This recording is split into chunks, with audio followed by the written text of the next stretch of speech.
Hey kids, this is Ivan. How you doing? Recording this video is not going well, but I'm going to give it another shot. I wanted to talk about this topic for a while because it's something I've thought about, over and over again. So I jotted it down as something I wanted to get to at some point.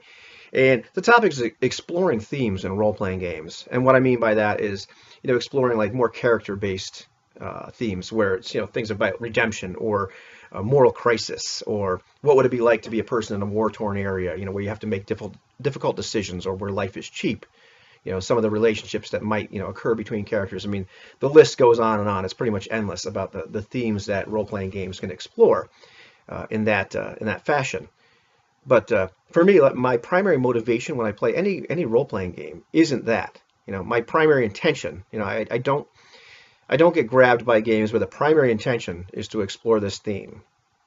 It may walk a fine line with me sometimes, where that's part of the stated design of the game, but something else about it grabs me. Some other part of the premise. I'm thinking it'd be really cool to play in that kind of setup.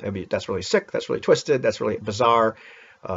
Or oh wow, that mechanic looks cool, that world looks cool. Something about that is slick and different or compelling in some way. But my primary intention isn't to explore those character themes.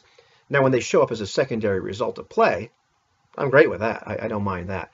But at least for me, the primary attractor isn't that we're going to explore those character themes. That shows up later, and I'm cool with that. But it's a secondary effect. So what about you? Are you more of a fan of games where your primary intention is to explore those kind of character themes, or is it something that shows up as a secondary effect for you? Is it welcome or unwelcome? Is that something you don't want in your games? Period. And that's the last thing. You just want to roll some dice and kill some orcs or whatever it is the mechanic of the game does. So yeah, this probably will not be the last video I make on this topic. I just kind of want to throw it out there a little bit and may generate a little bit of discussion, because this can be a divide in the community, and sometimes we're not understanding each other. Like, what is your motivation for doing this in the first place? Sometimes we can look at each other and scratch our heads in bewilderment. So yeah, what about you? Primary intention, secondary result, or don't want it in your game? Tell me what you think.